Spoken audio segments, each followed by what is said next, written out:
Alright, so this is part 2 of the FA24 swap series. In this one, I'm going to be prepping the block, putting it in the car, and then starting it. I'm going to show you any parts I needed as we go through, and then in part 3, I'm going to go over each of the parts again, and I'll do a cost breakdown. So if you don't catch it this time, you're good. I'm going to be speeding through most of the labor in this one. There's a lot of it. So here you see the FA24 on the stand. In these clips, I'm attaching the cooling hard lines. I'm trying to figure out where everything is going to go. So the first line you saw, it's this one from the service manual. It attaches to the heater at the firewall. And it's attached to the bottom of the block with like a press fit into a hole. And I could not get it to go in. So you see me use the mallet, try and tap it in. I lined up the bolts first and then tapped it in is what ended up working, which is kind of weird to me, but that's how I did it. The junkyard actually cut it when I got the block. I don't know why. So I ended up having to waste money to buy another one, but it wasn't that bad. It was under $100. So just know yours might be cut too for some reason. And then next we got the radiator thermostat pipe, big one. I think it's the same as the FA20s and it's just 2 bolts. It's under the engine. It's pretty obvious where it goes. Then after that, I had to redo the oil cooler hard lines on the side of the block because the soft line just would not go onto the heater pipe, or I couldn't get it on. I'm sure it would have gone on. Okay, and the next hose, this one's actually different between the MT and the CVT cars. On the CVT, you see the line forks. One of those lines goes and cools the CVT, but on the manual transmission, it's just not there. So I bought the CVT one because I just bought Ascent parts, which is fine because actually the heater core has an extra port also, so we just looped them together, and you'll see that later. So it worked out. But just know that's a difference. So if you end up getting a WRX block for some reason, don't get the line that's got 2 outputs. Otherwise, you're going to get stuck because you won't have anywhere for that one to go. So then after that, I do the front cooling line for the oil cooler, the FA24 oil scavenge line. So this part's actually pretty different from the FA20. You got to buy this line, part number on the screen. It helps you suck the oil back up from the turbo on that little box that's under the turbo. It's important. So the FA20s will not work on this block. You got to buy the FA24s if yours didn't come with one. Mine came with one, so I just used it. Then after the oil scavenge line, I just went and labeled all the hoses and fittings that were left over with tape. I scrolled through the service manual and was like, okay, where does this go? And then would go and label it in a way that I would be able to remember. That way, once it was in the car, I'd know where everything has to go and I won't have to go look through the manual again. Now it's the EGR. I just attached it on the bottom of the head there. And then I did the motor mounts. So you'll see the FA20 motor mount different from the FA24 motor mount a little bit. I did the FA20 motor mounts. I don't think you can use the FA24s.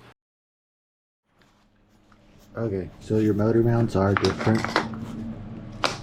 The top one's the Ascent and the bottom one's the FA20. This little stud is a lot smaller in the FA20 than the FA24.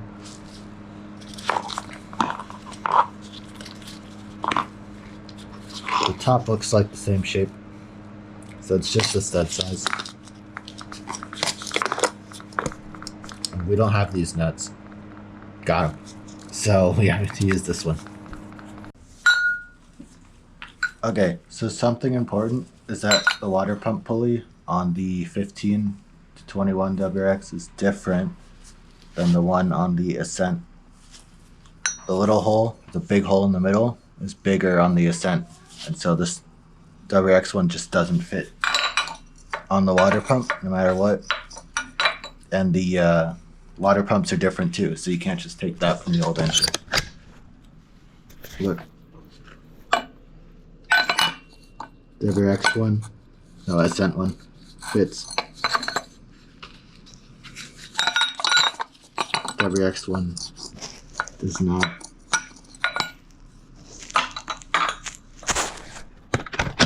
Here I go and try and torque the water pump. I could not get it. I tried to use the old serpentine belt and I couldn't hold it steady. I went and got a strap wrench and it worked eventually. It's harder than you'd think.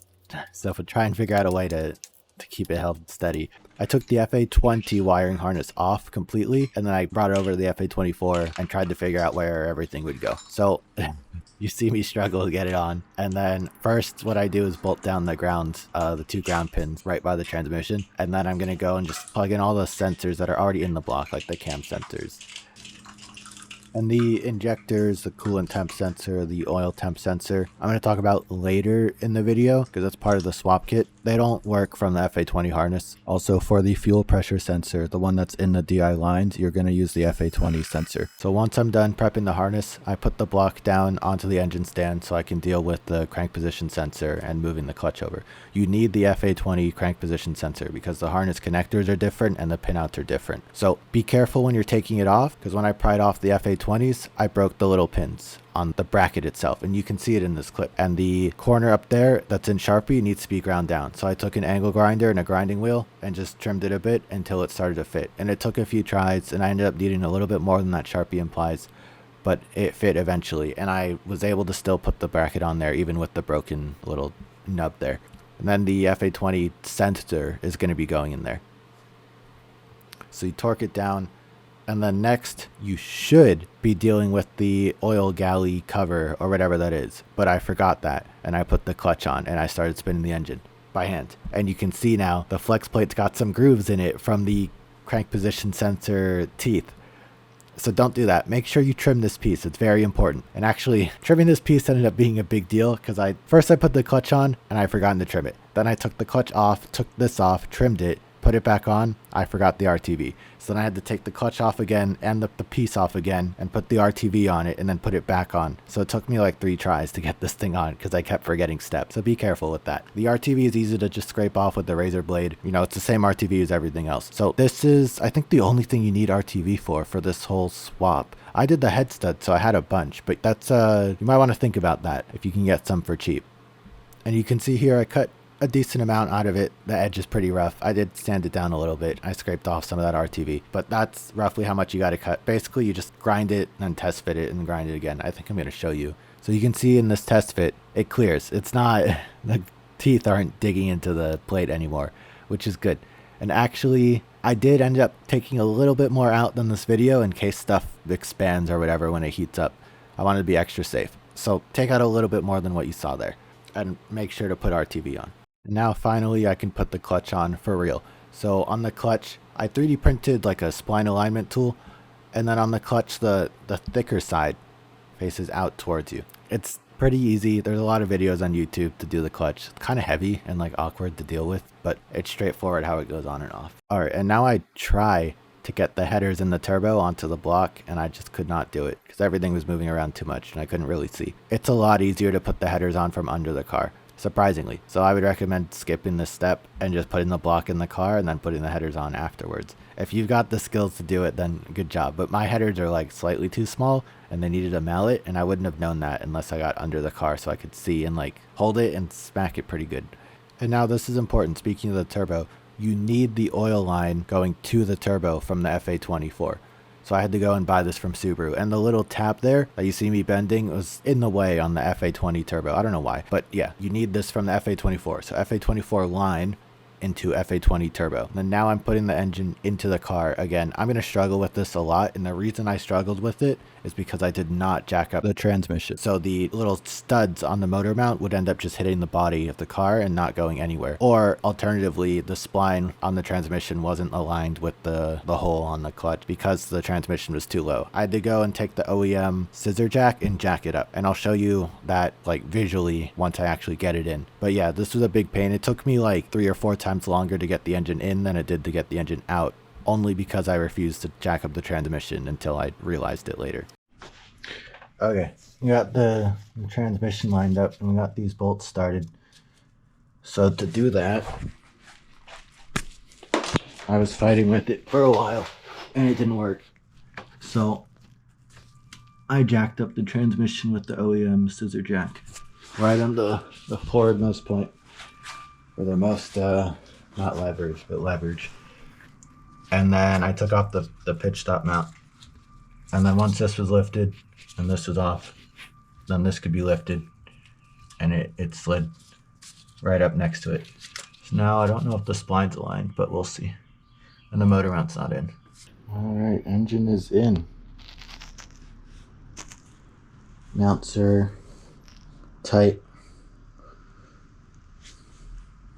Now we gotta do the turbo.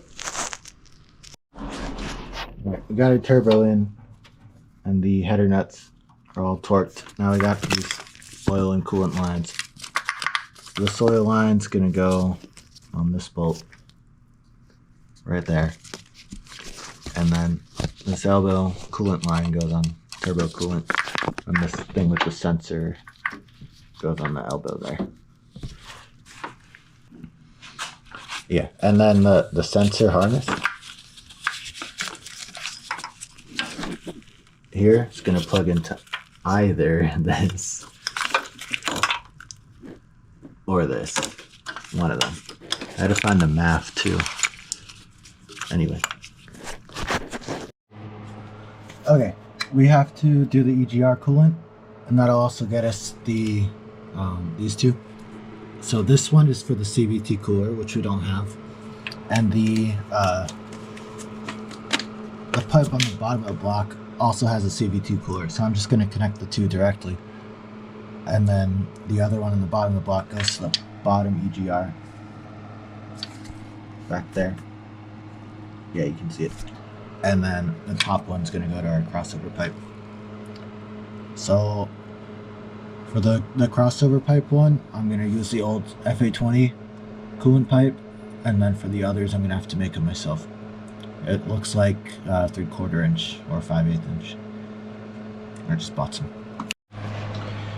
Alright, we used some 5/8 hose, and we went from EGR to top EGR, and then a hard line at the bottom to the bottom EGR, and then the CVT cooler on the hard line directly. So, you know, in theory it would go into a transmission, but we don't have that.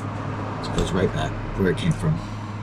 Or the other way, it goes right back to the bottom. I had to torque these housing bolts. Alright, we got the starter back on, and the two heater lines here, which go the opposite way you'd expect. This top one goes to the bottom one there, or the left one goes to the right one here, and the left one here goes to the right one here. So they cross over.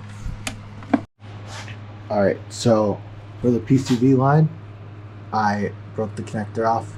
Not broke it, took it off, like you said, and then you take the spring out with the screwdriver, and then the bottom piece will pop out. And then it ends up with just a normal nozzle, which is 5/8, possibly 1/2 inch hose. And I put that on there, and then I went down to the turbo inlet, and I took off this white piece from the factory line.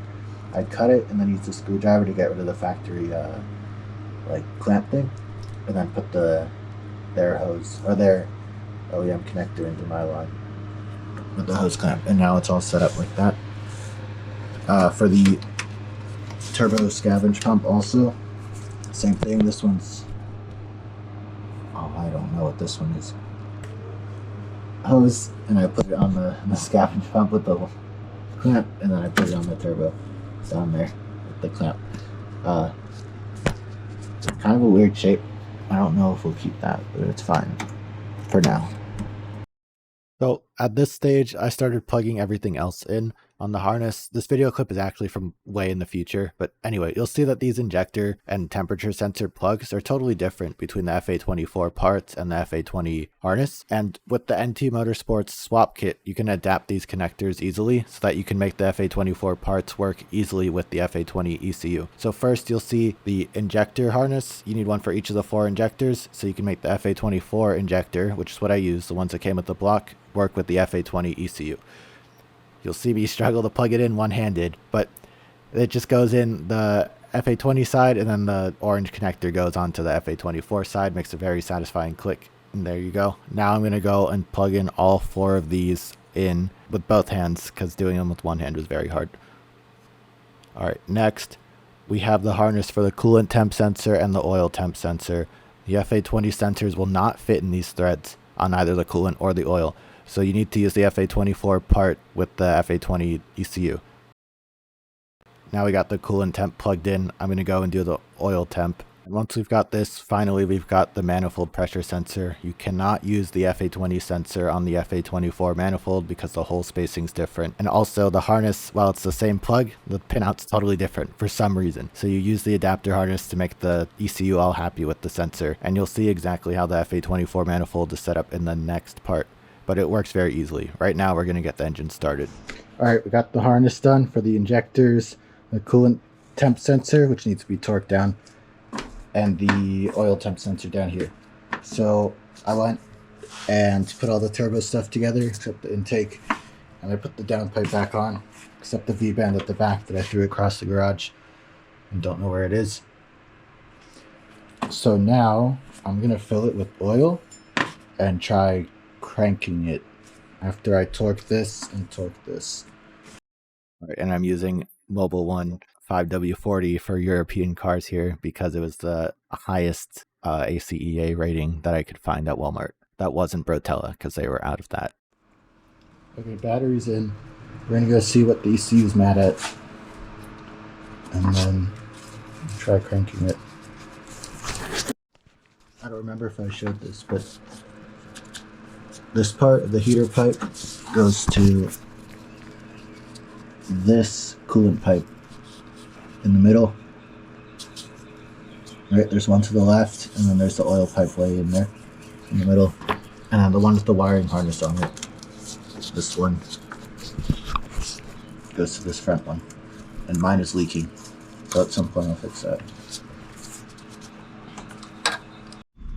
Okay, I got the ECU flashed and then read the codes, and all of these are for sensors that we know are plugged in or are easy enough to fix. These two are for the O2 sensors, which are plugged in, so I have to look at that. And then one of these ending ones is for the boost controller, which also should be plugged in. So maybe I swapped some cables around for that, but it should be good to crank. I decided to attach the throttle body just in case it needed it to be in crank mode. I just put the manifold in the engine bay and then wired up the throttle, and we can crank.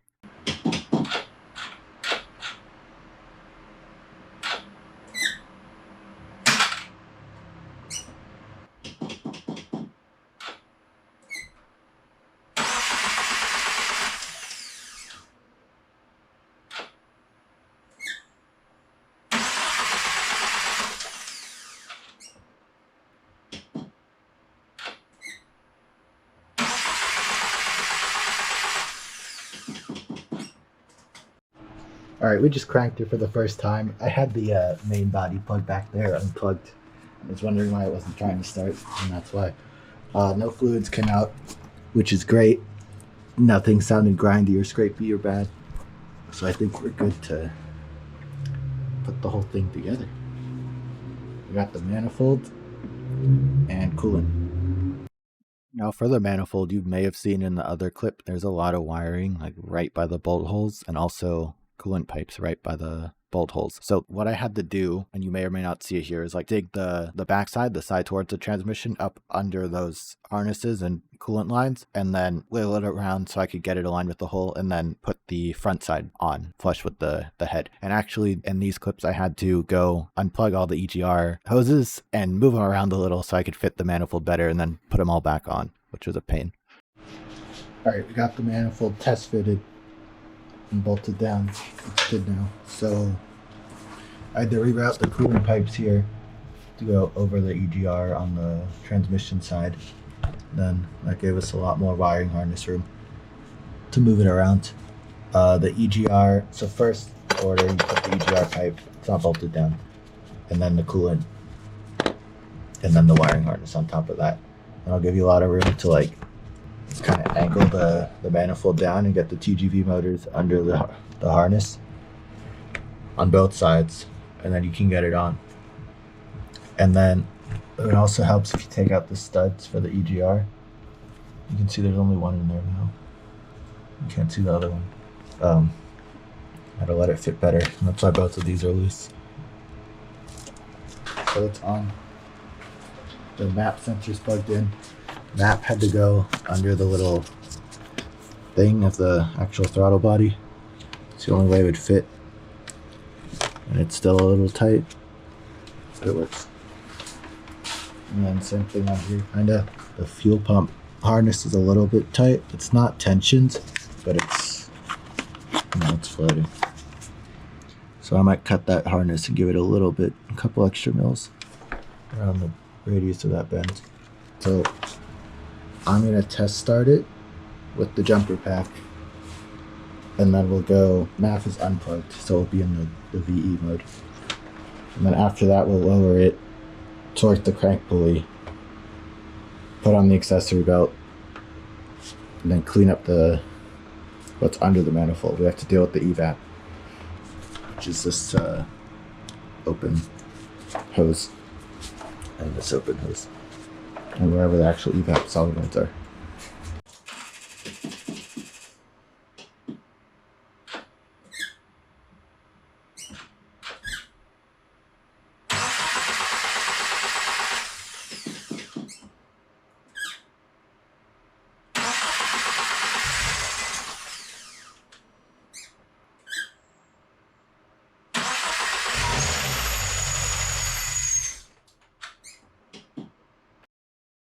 Okay, yeah, so you can see me die inside there. That was the first start. You can hear it sounds awful. This metallic noise was really, really loud in person, especially since it was like echoing through the garage. It sounded like the block was just destroyed, right?